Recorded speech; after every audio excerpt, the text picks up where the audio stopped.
Hello दोस्तों, कैसे हैं आप सभी। I hope you all are doing very well.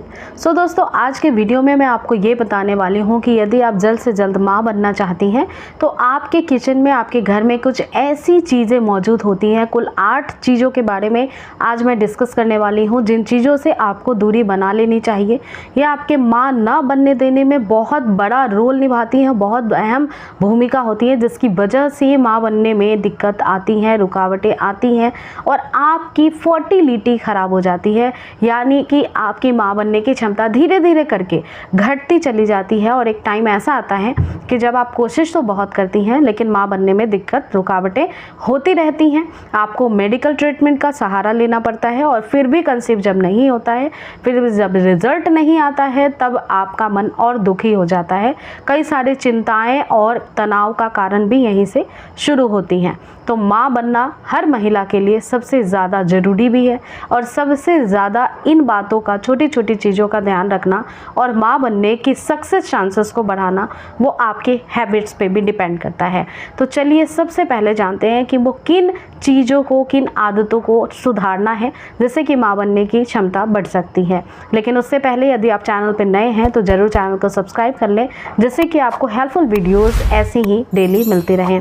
सबसे पहला आइटम होता है रिफाइंड शुगर। रिफाइंड शुगर बहुत ही आसानी से मार्केट में मिलता है और सालों सालों से इस्तेमाल करने वाला एक ऐसा मेन इंग्रेडिएंट है जो हर किचन में मौजूद होता है। वाइट कलर का रिफाइंड शुगर, जिसे चीनी या शक्कर के नाम से जानते हैं, जो कि अक्सर आप चाय में इस्तेमाल करते हैं, मीठी चीज़ों को बनाने में इस्तेमाल करते हैं और काफ़ी आसान होता है इस्तेमाल करना। लेकिन इसे रिफाइंड करने के लिए, शुगर को प्रोसेस करने के लिए कई सारे केमिकल का इस्तेमाल होता है, जिससे कि आपके माँ बनने की क्षमता तो घटती ही है, साथ में कई सारी बीमारियों को भी ये न्योता देता है। जैसे कि इससे मोटापा बढ़ता है, चीनी में कैलोरी अधिक होती है और यह शरीर में अतिरिक्त वसा के रूप में जमा हो जाता है, फैट के रूप में जमा हो जाता है, जिससे मोटापा बढ़ सकता है। दूसरी परेशानी होती है, ये आपके हृदय रोग को बढ़ा देता है, यानी दिल के बीमारी का खतरा बढ़ जाता है। अधिक चीनी का सेवन आपके दिल के रोग को बढ़ाता है, जैसे कि आपको हाई बीपी की प्रॉब्लम हो सकती है। इससे आपको कोरोनरी आर्टरी डिजीज के खतरे में भी बढ़ोतरी देखने को मिल सकती है। इसके साथ ही डायबिटीज का खतरा बढ़ जाता है। अधिक चीनी का सेवन आपके शरीर में इंसुलिन के लेवल को बहुत बिगाड़ देता है और इंसुलिन के प्रतिरोधक को बढ़ा सकता है, जिससे डायबिटीज होने का खतरा भी बढ़ जाता है। चौथी समस्या दांतों से जुड़ी हुई हो सकती है।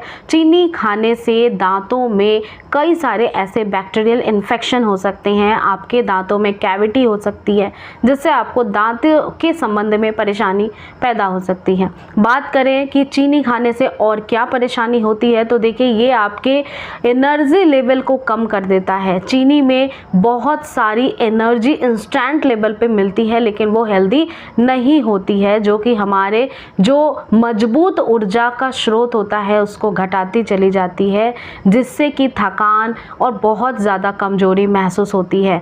ये हमारे स्किन की समस्याओं को बढ़ा सकती है। अधिक चीनी का सेवन त्वचा की समस्या जैसे कि कील मुहासे, सूजन की प्रॉब्लम को भी बढ़ाता है। ये हमारे पाचन शक्ति को भी कमजोर कर देती है। चीनी आंत के बैक्टीरिया के संतुलन को बिगाड़ सकती है, जिससे पाचन संबंधित समस्याएं भी होती है और साथ ही हमारा जो ब्रेन का जो एक बहुत ही अच्छा स्ट्रेंथ होता है उसको भी ये खतरे में डालती है। अधिक चीनी का सेवन हमारे मेंटल स्ट्रेस को, हमारे मेंटल जो वर्क होते हैं उसकी ध्यान केंद्रित करने की शक्ति कम करती है और इससे हमारा मेंटल स्ट्रेस भी कहीं ना कहीं बढ़ता है। दूसरी चीज होती है, कई बार हम सॉफ्ट ड्रिंक का इस्तेमाल करते हैं। अब जब आप सॉफ्ट ड्रिंक पीते हैं तो इसमें कई सारे केमिकल्स होते हैं। सॉफ्ट ड्रिंक की बात करें तो ऐसे रंग बिरंगे पीने वाली चीज़ें जो कई सारे कंपनीज बहुत सालों से प्रोवाइड कर रहे हैं, बड़ी चाव से आप बाहर जाते हैं, खाना खाते हैं और उसके बाद कोल्ड ड्रिंक का सेवन करते हैं, तो ऐसा बिल्कुल ना करें। कोल्ड ड्रिंक के अंदर मौजूद जो गैस होती है, जो केमिकल होती है, वो आपके हार्मोन के इम्बैलेंस के लिए, आपके एक की क्वालिटी या फिर मर्दों में स्पर्म की क्वालिटी को घटाने में बहुत सहायक होती हैं। तीसरी बात का ध्यान रखें कि चाय और कैफ़ीन, यानी चाय और कैफ़ीन दोनों के अंदर ही बहुत हाई लेवल में कैफीन की मात्रा होती है। तो चाय या कॉफ़ी से बच के रहें। इन दोनों के सेवन से बचना इसलिए भी ज़रूरी है क्योंकि चाय और कॉफ़ी जो होता है ये बहुत सारी दिक्कतों को पैदा करता है। इससे नींद नहीं आती है, इससे आपका तनाव बढ़ता है, इससे पाचन संबंधित समस्याएं पैदा होती हैं। ये आयरन के एब्जॉर्प्शन को, आयरन के अवशोषण को हमारे शरीर में कम कर देती है और साथ ही हमारे दिल के जो बीमारियां होती हैं उसकी संभावना को बढ़ा देती है। तो इसलिए आपको कैफीन से यानी कॉफ़ी से और चाय के सेवन से बच के रहना है। अगर हैबिचुएटेड हैं तो half cup of T only 1 day में आपको लेना है।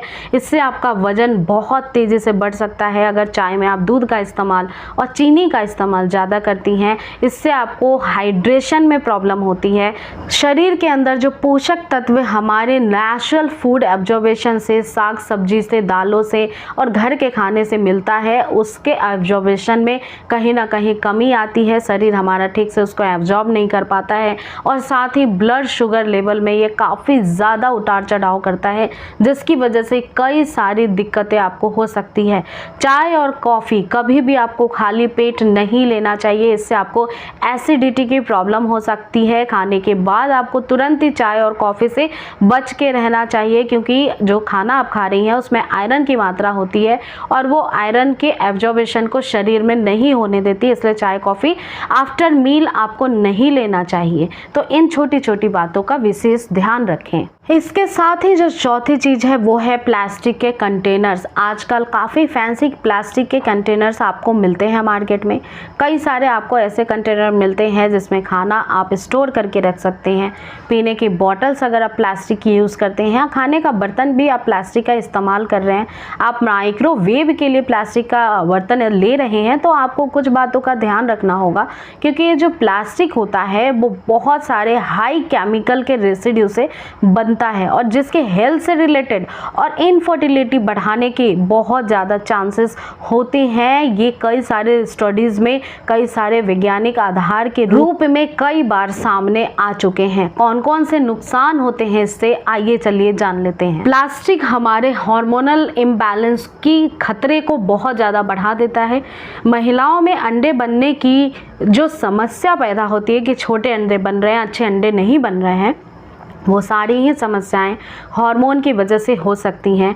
हार्मोनल इम्बैलेंस का सबसे बड़ा कारण प्लास्टिक का इस्तेमाल ज़्यादा से ज़्यादा घर में होना ये हो सकता है क्योंकि ये कई सारे स्टडी बेस और कई सारे साइंटिफिकली प्रूवन एविडेंस के आधार पे है। इससे आपका BPA और फर्टिलिट्स जैसे रसायन जो कि केमिकल से बने हुए प्लास्टिक के कंटेनर्स में मौजूद होते हैं, जो प्लास्टिक में पाए जाते हैं, शरीर में हार्मोनल गतिविधियों को बदल सकते हैं, जिससे प्रजनन क्षमता, विकास और संज्ञानात्मक कार्य में समस्या हो सकती है। इससे कैंसर तक हो जाते हैं। प्लास्टिक में पाए जाने वाले कुछ रसायन कैंसर का कारण बन सकते हैं। इसकी मां बनने की क्षमता बहुत कम हो जाती है क्योंकि प्लास्टिक के कंटेनर से निकलने वाले रसायन हमारे प्रजनन क्षमता को कम करने का कारण बन सकते हैं। इससे आपको अस्थमा की प्रॉब्लम हो सकती है। इसका अस्थमा का खतरा इससे बढ़ जाता है और आपके डाइजेस्टिव सिस्टम में जो माइक्रोप्लास्टिक, जो ऐसे प्लास्टिक्स होते हैं जिसका आप भोजन में या पानी को गर्म करने में इस्तेमाल करती हैं, जिससे कि पाचन तंत्र में समस्याएं पैदा हो सकती हैं, ये बिल्कुल भी किसी भी ह्यूमन बीइंग के लिए, किसी भी इंसान के लिए सुरक्षित नहीं होता है। इसके साथ ही जो 5वें नंबर की चीज़ है वो है ऑयली फूड। आप कई बार वीक में एक बार तो बाहर का खाना खाते ही हैं। होटल का खाना खाना या फिर घर में ही बहुत ज़्यादा तेल मसाला रखकर खाना बनाना, ये दोनों सेहत के लिए बहुत नुकसानदेह होते हैं। खाने में स्वाद बहुत अच्छा लगता है लेकिन हमारे शरीर के अंदर जाकर ये हमारी माँ बनने की या बाप बनने की क्षमता को कम कर सकते हैं। किन रूपों में ये नुकसान पहुँचाते हैं और कैसे हमारी फर्टिलिटी प्रभावित होती है, आइए चलिए जानते हैं। ऑयली फूड या बहुत ज़्यादा तेल मसाले का इस्तेमाल करना, बहुत ज़्यादा गर्म मसाला डालकर खाना का प्रिपरेशन करना और उसको खा लेना, यह आपके हेल्थ के लिए बहुत नुकसानदेह इसलिए होता है क्योंकि इससे पाचन तंत्र में कई सारी समस्याएं पैदा होती है। इससे एसिडिटी होता है, अपच होता है, गैस फूलता है पेट में और जिसकी वजह से कहीं ना कहीं आपकी फर्टिलिटी ख़राब होती है क्योंकि हमारे पेट में ही आपका प्रजनन तंत्र भी होता है। तो पेट संबंधित समस्याएं होंगी तो माँ बनने की क्षमता वैसे ही घट जाएगी। इससे आपका वजन बहुत तेज़ी से बढ़ता है, क्योंकि इसमें जो तेल इस्तेमाल होता है उसमें कैलोरी बहुत हाई होती है, वजन को बहुत बढ़ाता है। फीमेल की बात करूँ तो फीमेल में ऐसे हार्मोन होते हैं जो ऑलवेज वजन बढ़ाने का ही काम करते हैं, और इसमें बहुत ज़्यादा जो सहायक होता है ऑयल होता है। तो तेल बहुत ज़्यादा ना लें, कम से कम लें। साथ ही कोलेस्ट्रॉल और आपके बीपी के प्रॉब्लम को ये बढ़ा सकता है, तो वो भी अगेन आपकी फर्टिलिटी के लिए बहुत बेकार है।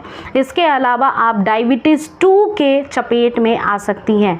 अगर आपको डायबिटीज़ हो जाता है तो ये भी माँ बनने की समस्या को पैदा करता है, और अन्य स्वास्थ्य संबंधित समस्याएं भी हो सकती है, जैसे आपको बहुत थकान सी महसूस हो सकती है, आपको कोई काम करने का मन नहीं करेगा, क्योंकि आपके शरीर में जो ऊर्जा गई है इसे खाने से, वो ऐसी ऊर्जा है जो आपके ऑर्गन्स को बहुत धीमा कर देती हैं, और इसके फंक्शनिंग को जैसे ही ये धीमा करती हैं आपको बहुत थकावट, लेथार्जी सी फील होने लगती है। इसके अलावा अगली चीज़ है कि आप कई बार घर में जो खाना खा रहे हैं, जो खाना पका रहे हैं, उसे फ्रीज्ड करके रख देते हैं। फ्रीज्ड खाना, अगर मैं रिसर्च बेस्ड बात करूं तो कोई भी खाना 2 से 3 घंटे तक ही रखना चाहिए। जो पका हुआ खाना है 2 से 3 घंटे के बाद बहुत सारे बैक्टीरिया को पैदा करने में सहायक होता है, क्योंकि ये ऑक्सीजन के कांटेक्ट में आता है। इसलिए जो भी खाना खाती हैं वो ताज़ा पकाएं, खाएं। बहुत ज़्यादा स्टोर करके फ्रीज्ड खाना आपको खाने की आवश्यकता नहीं है। बहुत ठंडा पानी पीने की ज़रूरत नहीं है, इससे आप वायरल इन्फेक्शन की चपेट में आती हैं। इससे आपको स्टमक इशू हो सकते हैं, और इससे आपको कई सारे इन्फेक्शन हो सकते हैं जो गंभीर इन्फेक्शन होते हैं, आपकी फर्टिलिटी को भी ख़राब करते हैं। इसके अलावा नेक्स्ट जो सबसे इम्पॉर्टेंट टिप है वो है कि स्ट्रेस ना लें। बहुत ज़्यादा स्ट्रेस अगर लेते हैं, आप किसी बात को सोच रहे हैं, आपको वर्किंग स्टेशन का स्ट्रेस है, आपको घर के बातों में काफ़ी ज़्यादा उलझन पैदा होती है, तो देखिए अपने मन को शांत रखें, मेडिटेशन का सहारा लें। कई सारे ऐसे धार्मिक किताब हैं जो आप पढ़ सकते हैं, जिससे आपको अंदरूनी शक्ति मिलेगी आपके स्ट्रेस को कम रखने में। आप कुछ ऐसा काम करें जो आपकी हैबिचुएटेड है हॉबीज़ में, गुड हॉबीज़ में शामिल होती हैं, जैसे बुक्स पढ़ना, सॉन्ग सुनना, आपको कहीं घूमना अच्छा लगता है, आप वॉकिंग पे चले जाइए, आप अपने पार्टनर से बात करिए, किसी ऐसे दोस्त के साथ आप कनेक्ट रहें जिससे हर एक बात शेयर कर सकें। वो कोई फैमिली मेम्बर भी हो सकता है, कोई फ्रेंड भी हो सकता है। तो आप जितना स्ट्रेस लेवल पे काम करेंगे, स्ट्रेस को कम रखेंगे, उतना ज़्यादा फर्टिलिटी हाई होगी, और उतना ही ज़्यादा नेचुरल कंसेप्शन के चांसेस जो है वो इंक्रीज होंगे। आखिरी टिप है कि रेगुलर एक्सरसाइज करते रहें। ये सारे हेल्दी हैबिट्स को लेने के बाद भी कंसीवमेंट कई बार नहीं होता है, क्योंकि हमारी बॉडी बहुत सुस्त होती है, और जिसकी वजह से हमारा जो ब्लड का सर्कुलेशन है सभी हमारे शरीर के अंगों तक, पार्ट तक नहीं पहुंचता है ठीक से, जिसकी वजह से हमारे जो ऑर्गन्स होते हैं वो ठीक से काम नहीं करते हैं, हमारी फर्टिलिटी कम रह जाती है, और ये कहीं ना कहीं यूट्रस में ब्लड के फ्लो को भी कम करता है। तो आपको एक एक्सरसाइज, एक ऐसा मॉडरेटेड एक्सरसाइज जो 20 से 30 मिनट तक आप कर सकती हैं, जैसे साइकिल चलाना हुआ, घूमना फिरना टहलना हुआ, सीढ़ियों पे उतरना चढ़ना हुआ, ऐसे कुछ एक्सरसाइज को चुन लें और करना चालू करें। वैसे भी अगर किसी भी एक्सरसाइज को आप नहीं कर पाते तो घर का कुछ काम करते हुए 40 मिनट तक रेगुलर डेली वॉकिंग करें। तो ये जो 8 टिप मैंने बताए हैं वो गांठ बांध लीजिए, इन सभी चीज़ों पे काम करना आज से ही शुरू कर दें। इन सभी चीज़ों में पैसा नहीं लगेगा, केवल आपको आदत बदलनी होगी, और इससे माँ बनने की शक्ति बढ़ जाएगी। महिला हो या फिर पुरुष हो, आप चाहें तो किसी स्पेशलिस्ट का भी इन सारी चीज़ों पे डिस्कशन कर सकते हैं, सहारा ले सकते हैं, किसी डॉक्टर से भी मिल सकते हैं। अगर आपकी एडवांस ट्रीटमेंट हो रही है तो भी आप इन टिप्स को फॉलो करिए, क्योंकि 100% रिजल्ट फिर इसी से मिलेगा, और यह आपकी प्रेगनेंसी कंसीव होने के बाद भी आपके बच्चे को हेल्दी बनाए रखने के लिए ज़रूरी है। एक अच्छा हष्ट पुष्ट हेल्दी बच्चा हर माँ चाहती है जन्म देना, तो इन छोटी छोटी आदतों को तुरंत बदल ले। तो आज की वीडियो यहीं तक थी। इस वीडियो को बनाने का मेरा मकसद था आप सभी तक एक अच्छे नॉलेज को ट्रांसफ़र करना, जो कि आपकी हेल्प कर सके माँ बनने की जर्नी को पूरा करने में। अगर आपको वीडियो अच्छी लगी है तो इस वीडियो को ज़्यादा से ज़्यादा शेयर करें, चैनल को सब्सक्राइब जरूर कर लें फ्रेंड्स, ताकि आपको ऐसे इंटरेस्टिंग और हेल्पफुल वीडियोज़ मिलती रहें डेली। मेरा नाम पूजा है। अगली मुलाकात नई वीडियो के साथ होगी। Thank you.